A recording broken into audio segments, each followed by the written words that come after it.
Agar inson ichki mojarosini hal qilmasa, u doim tashqi dunyo bilan kurashib yashaydi. Har kuni odamlarni tushunishga harakat qilamiz.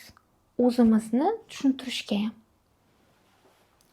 Nima uchun o'sha paytda shu xulq-atvorni qilganimizni, o'sha paytda nimalar his qilganimizni yoki nimani o'ylab bu ishni qilganimizni yoki aksincha, ularni tushunishga harakat qilamiz. O'sha paytda nima haqida fikrladi ekan? Qanaqa his-tuyg'ular tuydi ekan? Nega shu xatti-harakatlarni qildi ekan deb. Xo'sh, odamlarni tushuna olishimiz yoki o'zimizni ularga tushuntira olishimiz bu psixologiyani bilishimizni anglatadimi? Psixologiya nima o'zi? Odam nima o'zi? Nima deb o'ylaysiz? Keling, bu savollarga birgalikda javob topishga harakat qilib ko'ramiz. Avvalo biz shu narsani tushunib olishimiz kerak. Odam ma'lum bir bosqichlarni bosib o'tmagunicha unga nisbatan kim savoli berilmaydi. Ya'ni odam nima deb o'rganiladi. Nimaga bunday deymiz? Hozir bu narsalarni bilib olishga harakat qilamiz. Birinchi o'rinda biz bilishimiz kerak. Odam bu nima? Odam bu biologik mavjudot. Ya'ni biologik mavjudot. Nega biologik mavjudot? Chunki unda nerv tizimi, miya, gormonlar va albatta instinktlar bor. Ya'ni bizani har bir his qiladigan his-tuyg'ularimiz, u qo'rquv bo'ladimi, zavq bo'ladimi yoki ichki motivlarimiz, mana shularning sabablarini hammasini biologik tizimda mavjudligi bor. Ya'ni inson biologik mavjudot, u individ. Ikkinchi navbatda, odam bu psixologik mavjudot.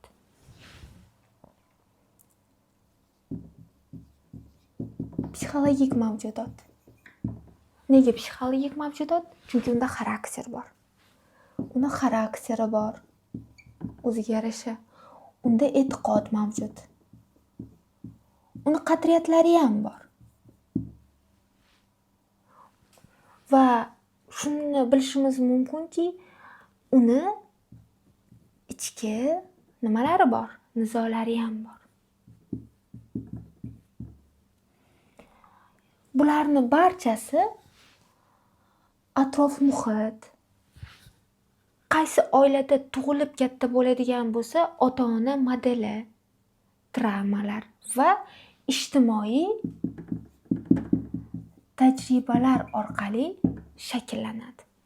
Ya'ni odam psixologik mavjudot sifatida u shaxs. Va uchinchi yo'nalish bo'yicha ko'ramiz. Odam bu ijtimoiy mavjudot. Ijtimoiy mavjudot. Endi ijtimoiy mavjudot sifatida insonda qanaqa tushuntirsam bo'ladi? Uni rollari mavjud. Ya'ni u ota yoki ona bo'lishi mumkin. Agar uni kasbi bo'ladigan bo'lsa, deylik psixolog. Yoki bo'lmasam do'st bo'lishi mumkin kimgadir. Ijodkordir, bilmaymiz. Ya'ni uni maqomlari bor.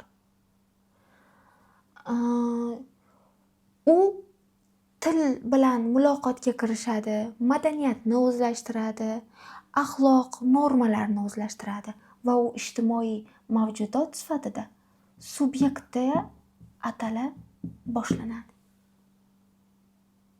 Ya'ni bularning barchasi biz yuqorida gaplashgan odam nima savoliga javob bo'ladi. Ya'ni biz odamni individ deb ham atay olamiz, shaxs ham deb atay olamiz va albatta subyekt ham deb atay olamiz. Xo'sh, odam qachon kimga aylanadi? odam nimalikdan kimlikka qarab ma'lum bir bosqichlarni bosib o'tishi uchun o'ziga ma'lum savollarni berishi kerak.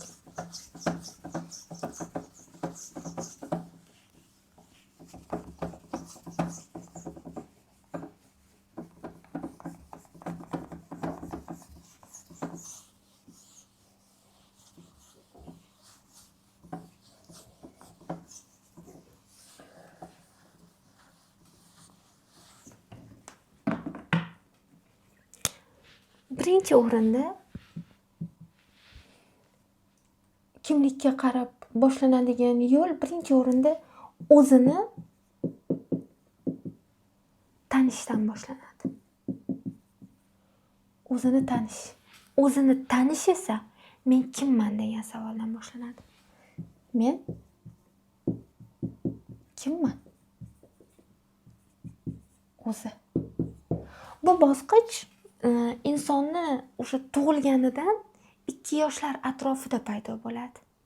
Mana shu savolni bera boshlaydi bola o'ziga. Men kimman? Meni atrof olamdan farqim nimada? Mana shu savol orqali odam o'zini taniydi.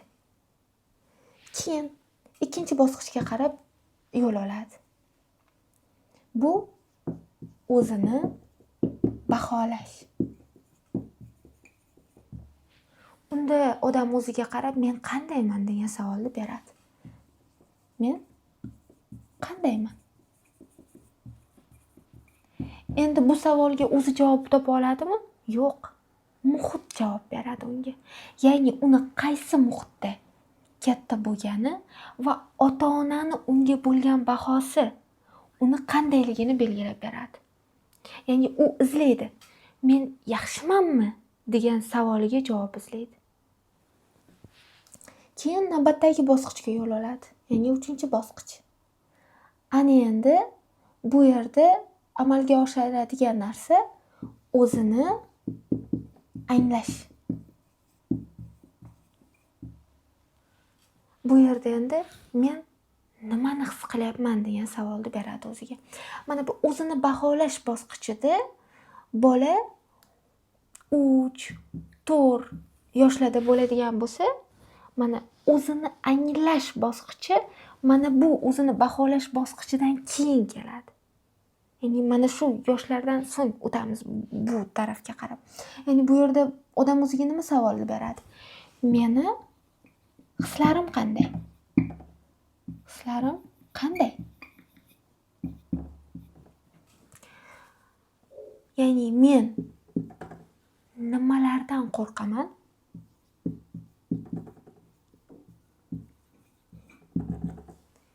Men nimalarni xohlayman? Intilayman. Va albatta mana shu bosqich amalga oshgach odam 4-bosqichga o'tadi. Endi bu yerda o'zini anglashdan o'tib o'zini amalga oshirish.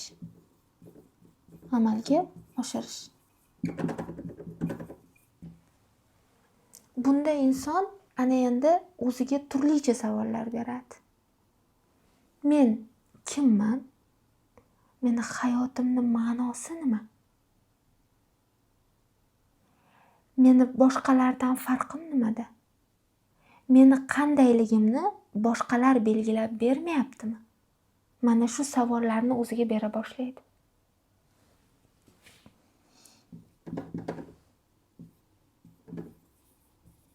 Men kimman? Hayotimning ma'nosi nimada? Hayotim ma'nosi meni kimligimni boshqalar belgilab bermayaptimi?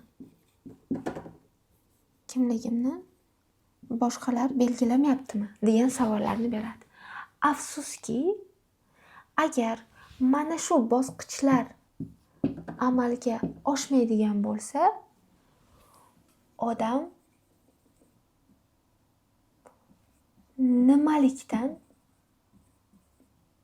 kimlikka qarab yo'l yurmaydi. qayerdadir tormozlanish bo'ladigan bo'lsa, masalan, bu o'sha 2 yoshi atrofida bo'ladimi, o'zini taniyotganda yoki bo'lmasam o'zini baholayotganda 3-4 yoshlarida bo'ladimi yoki o'zini anglash bosqichi. Bu ko'pincha o'smirlik davrida boshlanadi va 20-25, ba'zi paytlarda 30 ga qarab o'zini anglab yetishi mumkin, 30 yoshgacha. Mana shu davrda bosib o'tmasa, afsuski oxirgi yakuniy o'zini amalga oshirish, ya'ni o'zini hayotga borligicha namoyon qilish bosqichiga o'ta olmaydi. Hayotimni ma'nosi nima? Men kimman? Qanday yashayapman? Meni kimligimni boshqalar belgilab bermayaptimi degan savollarni o'ziga bera olmay qoladi va mana shu holicha olamdan ham o'tib ketishi mumkin. Kimlikka erisha olmay. Tushunarli bo'lyapti? Endi qarang. Mana shu bosqichlarni amalga oshirmagan inson birinchi navbatda o'zini anglay olmaydi. Ikkinchi navbatda hislarini farqiga bormaydi. Uchinchi navbatda hayotda yo'lini topa olmaydi. To'rtinchi navbatda odamlar nima deydi deb yashaydi va beshinchi navbatda qaror qabul qila olmaydi. Va bunday inson tabiiyki bu hayotda yashadim ham deya olmaydi. Tushunarli bo'lyapti? Endi qarang.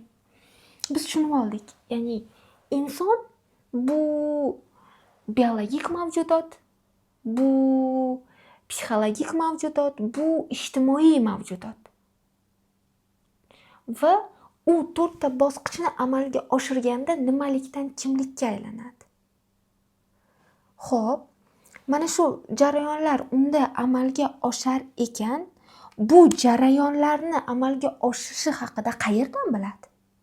Qayerda o'rgatiladi bu jarayonlar? O'zini kimligiga javobni qayerdan topadi? Albatta, psixologiyadan.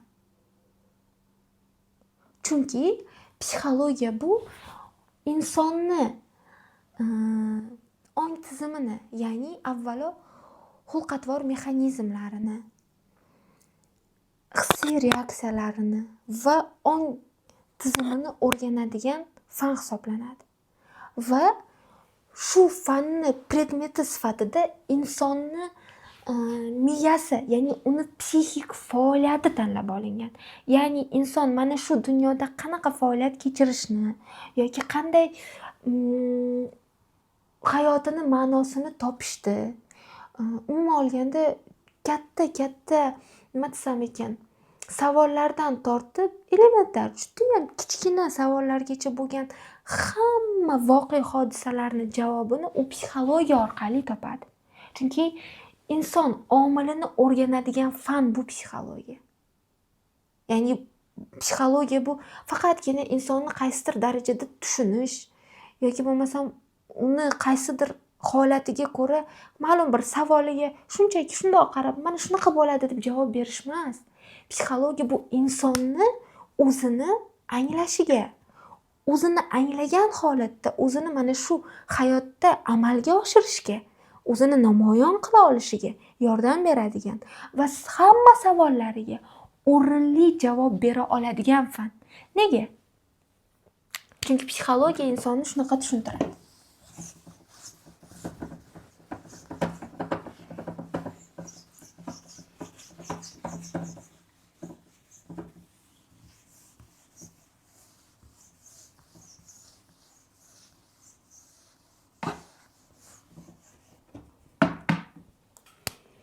Ya'ni individ deydi. Bu o'z navbatida shaxsam deydi psixologiya. Nega? Chunki bolada til paydo bo'la boshlaganligi bilan u men paydo bo'ladi, ichida men. Va u o'z navbatida parallel individlikdan shaxslikka qarab yuradi.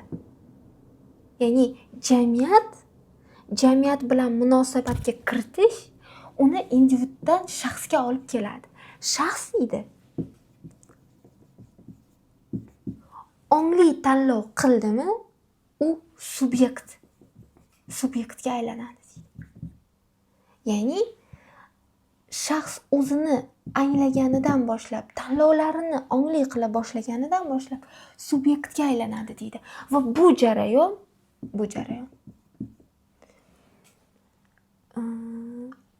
o'zidan sodir bo'ladi. Agar mana shu individga keraklicha muhit, shart-sharoit yaratib berilsa. Lekin muhit yaratib berilganini biz qayerdan bilamiz? Muhitning ta'sirini qayerdan bilamiz? Ya'ni u rostmana uni qo'llab-quvvatlaydigan oilada tug'iladi deb kim kafolat bera oladi? U bilan ma'lum bir voqealar sodir bo'lmaydi deb kim kafolat bera oladi? Ya'ni unga jarohat beruvchi, uni tabiiy biologik rivojlanishiga to'sqinlik qilmovchi jarayonlar sodir bo'lmasligi kafolatlanganmi? Yo'q, kafolatlanmagan. Shuning uchun ham biz mana shu jarayonda ongli tanlov qilishga, ongimizni maksimal darajada ishlatishga yetib kela olmasligimiz mumkin. Va mana shu jarayonlarni hammasini psixologiya o'rganadi. Subyekt sifatida o'rganadi. Va bu narsani psixologiya o'zi uchun nima qilib olgan? Fanni predmeti. Ya'ni fanni predmeti. Hamma fanni o'zini o'rganadigan sohasi bor. Va psixologiyada ham shunday soha bor. Bu insonni psixikasi. Bu nimaga o'xshaydi? Bu xuddi masalan, endi buni to'g'ridan-to'g'ri tushunib olish kerak emas. Masalan, oshpazni olaylik. Oshpaz o'zini ma'lum bir qurol aslahalarisiz, masalan, bu yetarlicha issiqlik deylik, buni olovdan oladimi, tokdan oladimi, bunun farqi yo'q. Ma'lum bir o'zini qozonisiz yoki kapkurisiz sizga ovqat tayyorlab bera olmaydi. Psixologiya ham javoblarni, ya'ni sizda tug'iladigan javoblarni, nimalikdan kimlikka olib boradigan bosqichlaringizdagi javoblarni o'zini predmetidan kelib chiqib javob beradi. Qaysi ma'noda? Psixikani o'rganib, kuzatib. Biz insonni biologik mavjudot dedik-ku. Biologik mavjudotimiz nimaga? Chunki bizda miya bor. Va miyamizni mahsuli bu psixika. Va biz psixikani psixologiyada o'rganamiz. Va bu narsani biz predmet deb atadik va psixikani ma'nosi ham shunaqa yozildi. Ya'ni nima deyildi? Psixika bu obyektdagi voqelikni subyektda aks etishi. Xo'p, subyekt nima edi? Bu shaxs. Shaxs nima edi? Bu individ. Individ bu nima edi? Bu odam.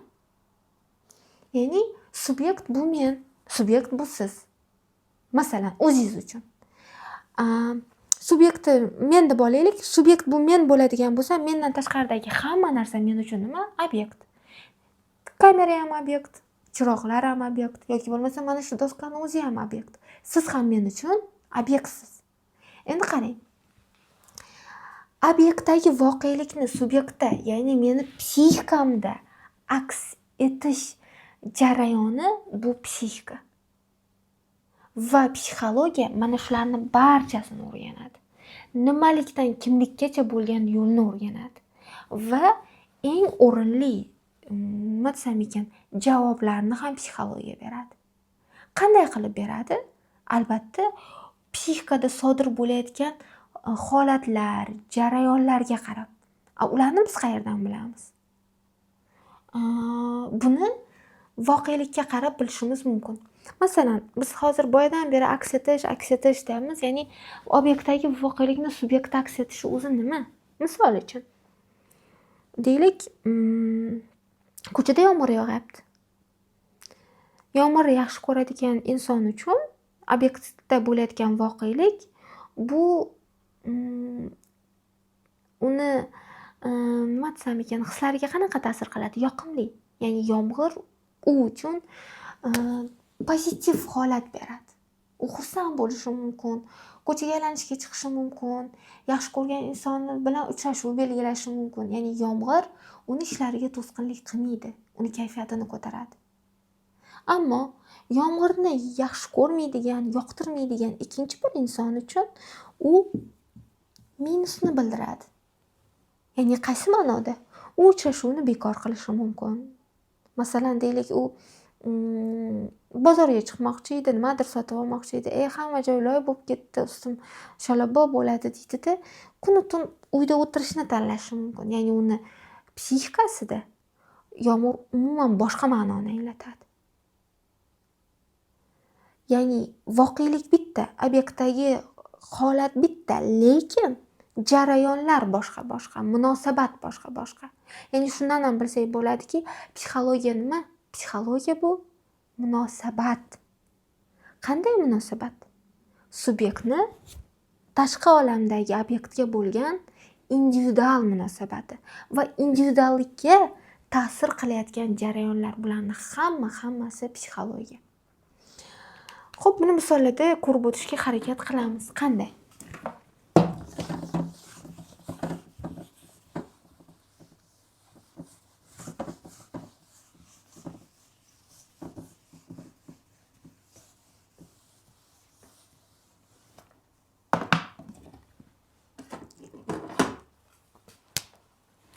Biz aytdik, obyekt bor dedik va albatta subyekt.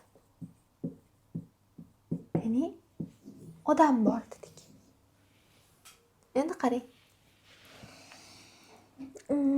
Obyektni biz juda ham ixchamlashtirib, sodda tilda tashqi turtki deb olishimiz mumkin. Tashqi turtki. Subyektdagi jarayonlar esa ichki turtki. Ichki turtki.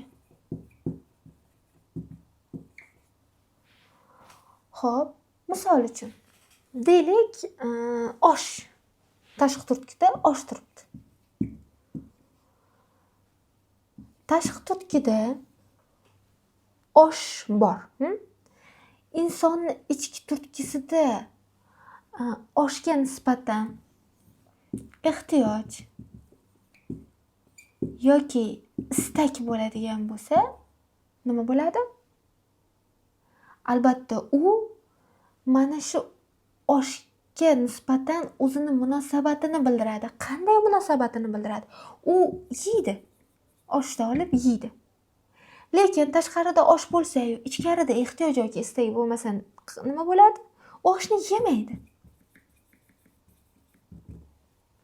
Ya'ni munosabat ikki xil. Obyekt bitta, jarayon ikkita. Yeyishi mumkin, yemasligi mumkin. Yoki bo'lmasa, deylik, ichkarida istak va ehtiyoj bor, lekin tashqarida osh yo'q. Bu paytda nima bo'ladi? Bu paytda agressiya. Nega? Chunki ehtiyoj va istakni qondirishni yo'li yo'q. Tashqarida ovqat yo'q. Tushunarli bo'lyapti? Ya'ni subyekt obyektga mana shunday munosabat bildiradi. Bundan ham biz ko'rib olsak bo'ladi. Masalan, bu jarayonni yana ham ixchamlashtirib tushuntiradigan bo'lsam, mana Ramazon paytlari bo'ladi-yu. Ko'chaga har xil listlar yopishtirib ketishadi yoki ijtimoiy tarmoqlarda tarqalganini ko'rganman. Iltimos, mana shu kunlarda yopiqroq kiyining yoki bo'lmasam spirtli ichimliklar ichmang, so'kinmang. Ya'ni sizni ochiq kiyinishingiz boshqalarga nima desam ekan, ta'sir qilishi mumkin deydi. Ana shu jarayonni ko'rib chiqamiz. Xo'p, tashqi turtkida deylik, yalang'och kiyingan yoki ochiq kiyingan bir qiz bor. Agar kimnidir, o'sha ro'zadorni deylik, ro'zadorni ichida ehtiyoj va istak bo'lmasa, unda unga nisbatan mayl paydo bo'lmaydi. Tushunarli bo'lyapti? Ammo istak va ehtiyoj bo'ladigan bo'lsa, bu mayl doimiy bo'laveradi. Ya'ni siz tashqi turtkini o'zgartirishingiz, o'zgartirmashingiz kimnidir ichki ehtiyoj istagini burab qo'yishingizga sabab bo'la olmaydi aslida. Bizada esa tashqi turtkidan juda ko'p nima desam ekan, sabablar kutiladi. Ya'ni mana shunaqa bo'lmaganda edi, bu shunaqa qilmasdi. Yoki oddiy misol, tarmoqda shunaqangi narsaga ko'zim tushgan, adashmasam 6-sinf yo 7-sinf qizni pedofilga uchrab vafot etgani haqida bir necha yil oldin tarmoqda xabarlar tarqab ketgandi. Shunaqangi insonlar bo'ldi. U qiz nima desam ekan, yubkada o'tmasligi kerak edi uni oldidan degan anaqa kommentlarni ham, izohlarni ham o'qidim. Ya'ni qaysi ma'noda? Go'yoki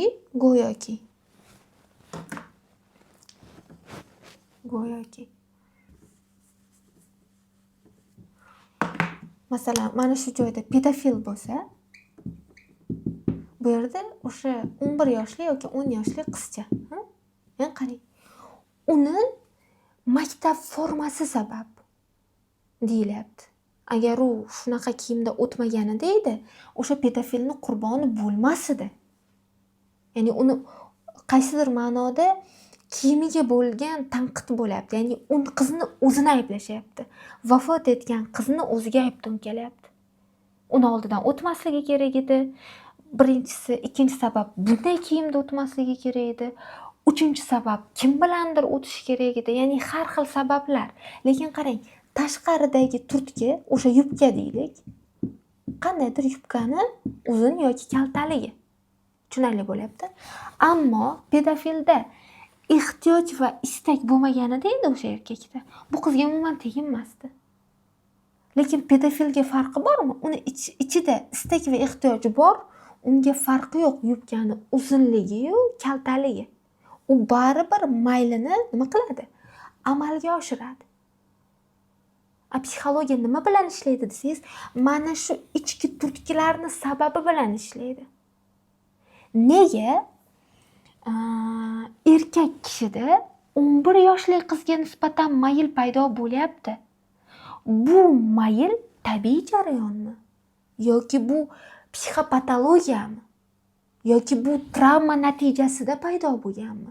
Nima o'zi bu? Degan savollarni beradi va imkoni bo'lsa buni davolaydi.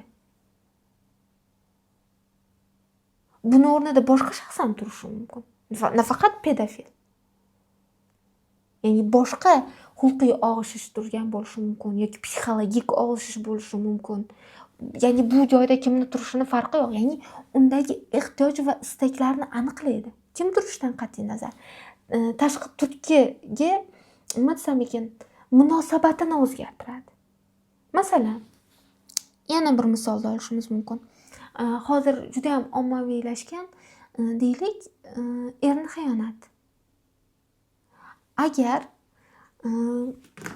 ko'pincha bizda er xiyonat qiladigan bo'lsa,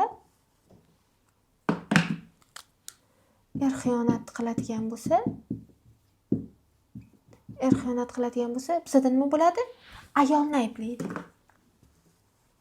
Yoki ayolni ayblaydi, har doim emas. Yoki diqqatini ayolni o'ziga qaratib qo'yadi. Muammoga emas, erni xiyonatiga emas. Nima deydi? Sen yetarlicha o'zingga qaramagansan. Yoki bo'lmasam, pazanda bo'lmagansan. Yoki jinsiy munosabatda no'noqsan deyishi mumkin. Ya'ni ayolni o'ziga diqqatini qaratib, butunlay ayolni o'zgartirishga harakat qilishadi. Tushunarli bo'lyapti? Lekin bu yerda ayol bo'lish kerak emas. Erni xiyonatiga sabab bo'lgan obyekt mana bu joyda erkak, o'sha erkak. Lekin erkakni istak va ehtiyoji bor ekan, tashqi turtkida ayoli yaxshi bo'ladimi, yomon bo'ladimi, bolaga yaxshi qaraydimi, qaramaydimi, yoki bo'lmasam jinsiy munosabatda o'zini to'liqroq namoyon qilish uchun yana qanaqadir kurslar o'qiydimi, o'qimaydimi, borib pazandalikni 1001 xilini o'rganib keladimi, farqi yo'q. Nega farqi yo'q? Chunki erkakda ehtiyoj va istak mavjud. Erkakdagi boshqa ayolga bo'lgan istak yoki ehtiyojni tagida nima turibdi? Nega paydo bo'ldi? Ya'ni двойной ikkilik munosabat bu erkakka nega kerak? Mana shu savollarni yana psixologiya beradi. Va mana shu savollar asnosida buni ichki holatini ko'rib chiqadi. Ya'ni erkakni boshqa ayolga bo'lgan munosabatini yoki bo'lmasam o'zini ayoliga bo'lgan munosabatini ko'rib chiqadi va uni sog'lomlashtirishga harakat qiladi. Bizda qanaqa?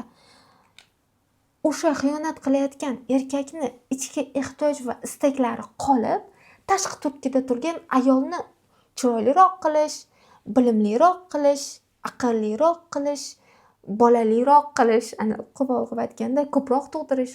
Ya'ni agar bolang qancha ko'p bo'lsa, shuncha u xiyonatni tashlab ketishi mumkin deydi. Ya'ni ot aylanib qozig'ini topadi deydi. Xo'sh, ot aylanib qozig'ini topguncha bu yoqda ayol nima hislarni yashaydi? Qanaqa ahvolga kelib qoladi? Umrini oxirigacha ham kutib o'tishi mumkin. O'shangacha buni psixikasi bardosh beradimi o'zi? Bermaydimi? Mana shularni, mana shu jarayonlarni, mana shu voqeliklarni nega bo'ldi, nima sabab bo'ldi, nega bunday bo'ldi degan savollar orqali ko'radi psixologiya. Buni ham holatini savol ostiga tashlaydi. Buni ham holatini savol ostiga tashlaydi.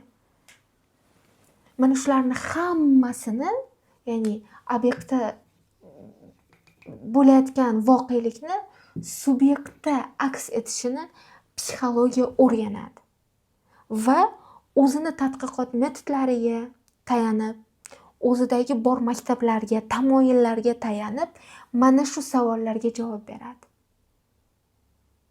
Ya'ni nega pedofil qizga mana shu zo'ravonlikni qildi, o'limgacha olib bordi? Qiz nega qurbon bo'ldi? Ya'ni bu tomondan ham qaraydi. Qizni ruhiy kechinmalarini ham o'rganadi bu yoqqa olib o'tib. Nega erkak ayoliga xiyonat qildi? Ayol nega xiyonatga loyiq ko'rildi? Mana uni ham holatini subyektga olib o'tib psixologiya ko'radi. Tushunarli bo'lyapti? Nima desam ekan? Ya'ni bularni hammasini psixologiya o'rganadi. Yana bitta misol kelib qoldi. Qanaqa tushuntirsam bo'ladi? Masalan, ta'ziya deylik.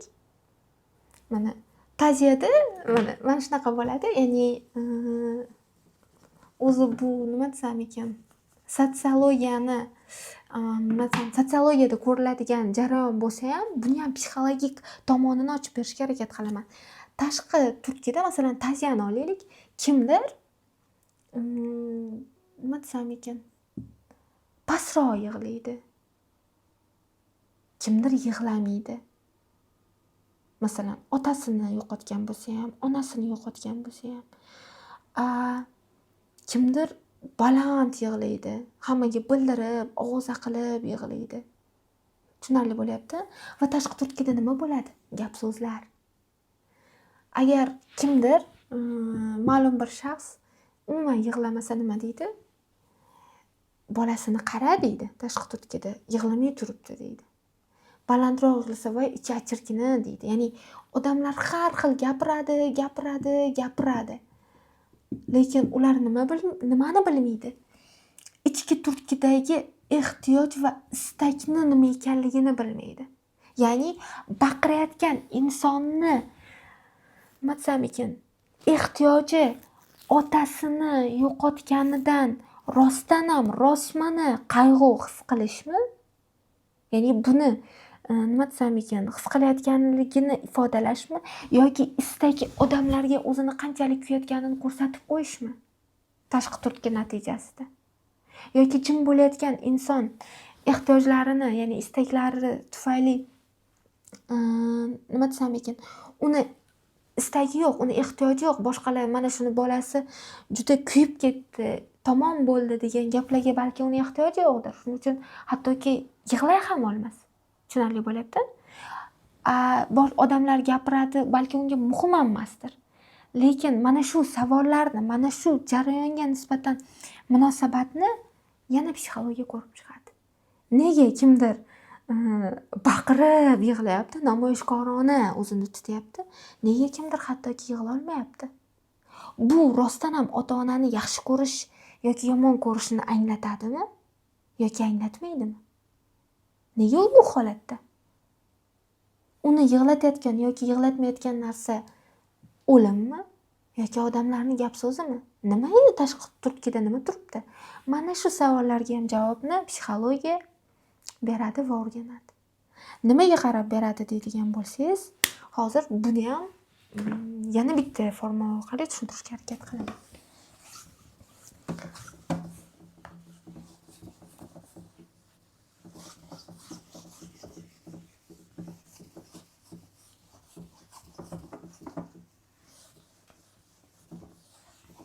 Endi qarang.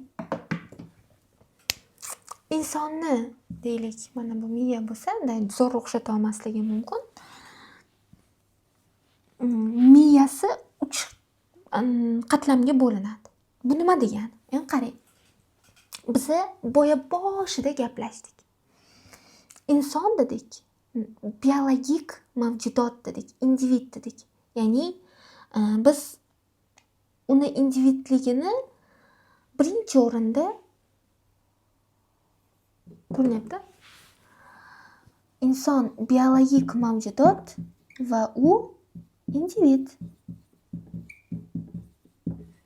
Ya'ni unda biologik omil bor, miya, nerv tizimi bor.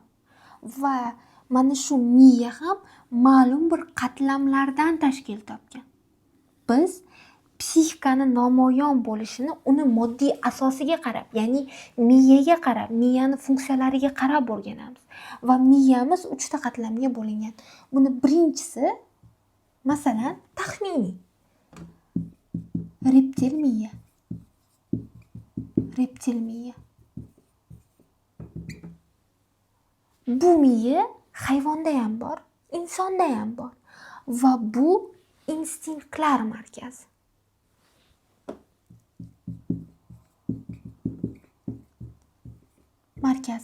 Ya'ni unda ba'ziviy instinktlarimiz joylashgan. Birinchi o'rinda bu yashab qolish. Ikkinchi o'rinda oziqlanish. Uchinchi o'rinda nasl qoldirish va boshqa instinktlar. Va xuddi mana shu hayot tarzi va miyani reptil qatlami hayvonlarda ham bor. Tushunarli bo'lyapti? Ya'ni ular ham yashaydi, oziqlanadi va nasl qoldiradi. Va biz boya aytdik, odam nimalikdan kimlikka qarab yurish kerak dedik. Ya'ni inson biologik mavjudot, ya'ni uni nerv tizimi bor, miyasi bor albatta. Unda gormonlar ishlaydi va instinktlar bor. Va ayrim insonlar shuni o'zi bilangina nima qiladi? Kifoyalanadi. Mana shunday hayot kechiradi. Qanday yashaydi? Masalan, yashab qolish uchun o'ziga uy hozirlaydi. Hayvonlar ham o'ziga uy hozirlaydi, qushlar hozirlaydi, cho'plarni yig'adi yoki bo'lmasam hayvonlar ham o'ziga boshpana topadi. Inson ham boshpana topadi. Inson nimasi bilan farqlanadi? Ya'ni qanaqa qilib ko'rsatadi o'zini? U uyini chiroyliroq qilishi mumkin. 2-3 etaj qilishi mumkin. Tushuntira olayapman-a? Chiroyli hovlida fasadlar qilishi mumkin, namoyishkorona qilishi mumkin. Lekin buni hali kim ekanligini anglatmaydi. U hali ham nima? U oziqlanishi mumkin. Qimmat restoranda oziqlanishi mumkin. O'zi yashab turgan shahardagi eng qimmat joyda o'tira olishi mumkin. Lekin bu ham uni kimligini anglatmaydi. Yoki bo'lmasam nasl qoldirishi mumkin. Ayrimlar bor, nechta farzandli qildira olgani-yu, nechta tuqqani bilan maqtanadi. Nasl qoldirishi mumkin. Lekin bu ham uni kimligini anglatmaydi. Nega anglatmaydi? Chunki u faqatgina reptilni miyasini ishlatyapti xolos. Va bu miyani hayvonlar ham ishlatadi. Va bu biologik mavjudotligimiz bilan amalga oshiriladigan jarayon. Inson dunyoga kelibdiki, aksariyat holatda mana shu instinktlari bilan yashashda davom etaveradi. Va biz ko'rib o'tdik, ikkinchisini nima dedik? Inson bu dedik, psixologik mavjudot dedik. Ya'ni uni nima dedik? Shaxs dedik. Shaxs. Miyamizda ham ikkinchi qatlam bor. Bu limbik tizim. Limbik tizim. Bu his-tuyg'ular markazi. His-tuyg'ular markazi. His-tuyg'ular markazi. Ana endi insonda nima bor? His-tuyg'ular bor. Ya'ni qaysi ma'noda?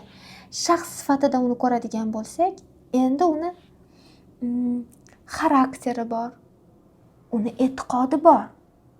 Nimalar orqali? His-tuyg'u orqali uni xarakterini bilib olamiz. Tez jazavaga tushadimi? Tez o'ziga qaytadimi? Yig'loqmi, yig'loq emasmi deymiz, jahldor deymiz yoki yuvosh deymiz. Ya'ni uni his-tuyg'ulari orqali uni xarakterini o'rganamiz. Uni ishonchini o'rganamiz, uni e'tiqodini o'rganamiz, uni his-tuyg'ulari orqali. Ya'ni yoki uni ichki nizolarini ko'rishimiz mumkin. Ichidagi g'alayonni ko'rishimiz mumkin. Nima orqali? Albatta uni his-tuyg'ulari orqali. Yoki uni qadriyatlarini o'rganishimiz mumkin. His-tuyg'ular orqali. Va inson mana shu sistemasini ishga tushiradigan bo'lsa, u shaxsga aylanadi. Ya'ni mana individ, biz aytdik-ku, menligini anglagandan boshlab shaxsga aylanadi deb. Va unda til paydo bo'ladi va u ijtimoiylashadi. E'tiqod paydo bo'ladi, qadriyatlar paydo bo'ladi, xarakter paydo bo'ladi. Xarakterini jamiyatdagi insonlarga ko'rsatadi va ichida nizolar paydo bo'ladi. Insonlar bilan kelisha olganda, kelisha olmaganda, konflikt tug'ilganda nizolar paydo bo'ladi va u shaxsga aylanadi va limbik tizimini, his-tuyg'ular markazini ishlatadi. Endi u hayvondan farq qiladi. Tushunarli bo'lyapti? Va biz bu narsani ayrim hayvonlarda ham uchratamiz. Masalan, otlarda yoki itlarda, yana hayvonlarning ayrim turlarida. Tushunarli bo'lyapti? Va insonning shaxsligini uni hissiyotlari bilan tuzgan kontaktidan bilib olamiz. O'zini jilovlashni bilmaydigan insonlarda afsuski biz qanchalik shaxs deb atay olamiz yoki atay olmaymiz. Va albatta uchinchisi biz nima dedik? Ijtimoiy mavjudot dedik insonni. Ya'ni endi u subyekt. Biz yuqorida tilga olgan subyekt. Bu yerda ana endi miyani po'stloq qavatida juda ham ingichka qatlam bor. Aynan mana bu chizib berganimda emas, faqat miyaga tushunarli borish uchun shu ifodadan foydalanyapman. Biz uni neokorteks deb ataymiz. Bu qatlamda aql va ong bor. Endi inson shaxsdan subyektga o'tdi. Ya'ni ham rivojlanish jarayonida bordi bu bosqich. Ham o'zini anglash jarayoni bilan, qadamlar bilan bordi. Ham tug'ilganidan yoshi o'tgan sari boradi. Ham yosh bilan parallel o'zini anglab savollar orqali boradi. Va u endi aqlini ishlata oladigan va aql orqali ongini ishga tushiradigan va o'zini butun boshli mana shu miyasini ustidan nazorat amalga oshiradigan holatga keldi. Ya'ni uni ancha farqi bor. Reptilniy miya bilan yashab yurgan insonlardan. Odam nima savoliga javob bo'luvchi yoki limbik tizimda yashab yurgan insonlardan. Ya'ni nima desam ekan? Bular ham hali to'lalikcha kimlik savoliga javob bo'la olmaydi. Nega javob bo'la olmaydi? Chunki his tuyg'ularini ustidan aql hukmron bo'lmaskan, u qandaydir ishni amalga oshirib qo'yishi mumkin. Masalan, judayam kuchli jahl yoki g'azabda kimnidir o'ldirib ham qo'yishi mumkin. Unda his-tuyg'ular mavjud, lekin his-tuyg'ular ustidan nima yo'q? Nazorat yo'q. Tushunarli bo'lyapti? Ya'ni u qanaqadir xarakterli inson deymiz, u jahlini chiqarma deymiz. Yo'q, u xarakterli, lekin o'sha xarakterini qanchalik nazorat qila oladi? U e'tiqodli, e'tiqodini qanchalik nazorat qila oladi? Tushunarli bo'lyapti? Uni ichida konfliktlari, nizolari bor. Buni qanchalik anglagan? Uni qadriyatlari bor. Qadriyatlariga qanchalik sodiq?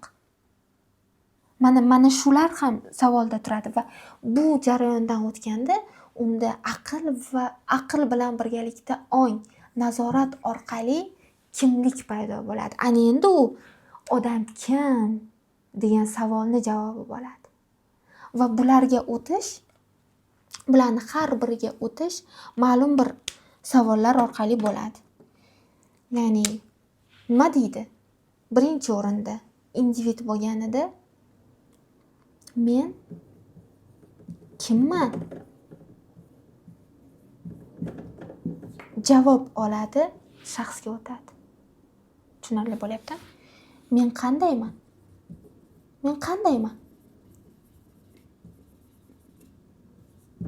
Savoliga javob oladi, u subyektga aylanadi. Meni hayotimning ma'nosi nima deydi?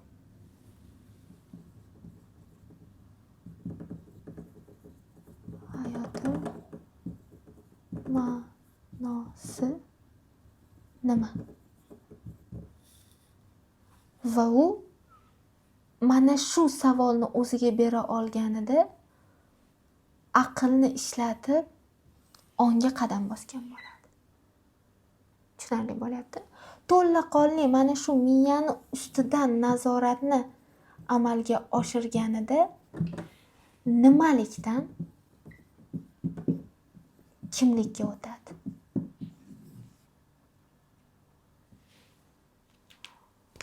Ya'ni inson avval nima qiladi? O'zini taniydi, o'zini baholaydi, o'zini anglaydi, ong orqali o'zini shu hayotda amalga oshiradi. Mana shu hayotda faoliyat yuritadi endi inson.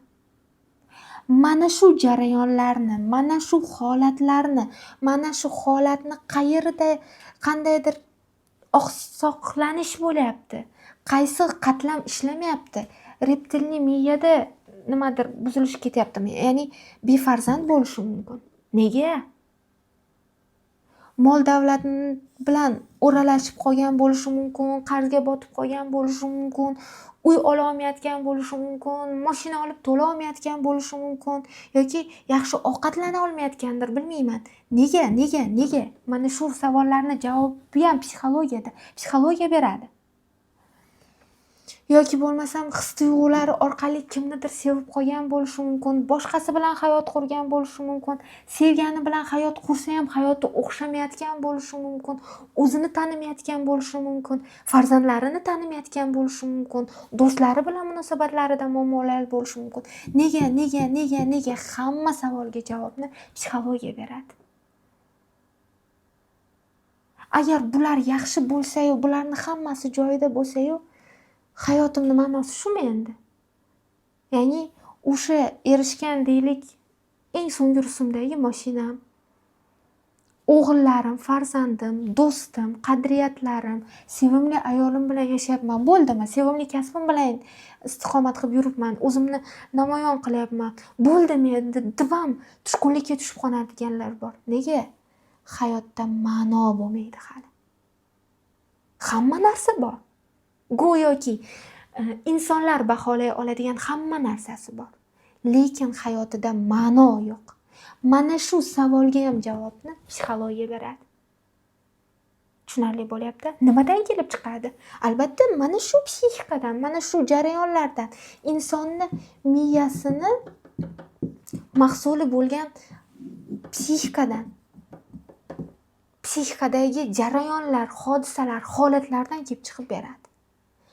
Shundan biz xulosalasak bo'ladiki, psixologiya bu, qisqa qilib aytadigan bo'lsak, insondagi ong tizimi, mana shu ong tizimi, xulq-atvor mexanizmlari, reptil miyadagi, limbik tizimdagi hissiy reaksiyalar va neokorteksdagi aql va ong faoliyatini o'rganadigan fan.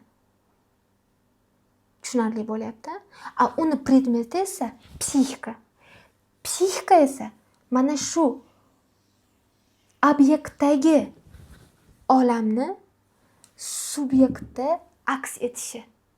Aks etish mana shu miyani ichida mana shu hodisalar orqali bo'ladi. Va inson o'zi haqidagi hamma savolga, har qanday savolga javob topishni xohladimi? Demak, bu savollarga javobni eng o'rinli tarzda psixologiya bera oladi. Tushunarli bo'lyapti? Kim yordamida? Albatta, psixolog orqali. Va biz keyingi videomizda psixolog qanday yordam beradi degan savolimizga javob olamiz. Bugunga yetarli.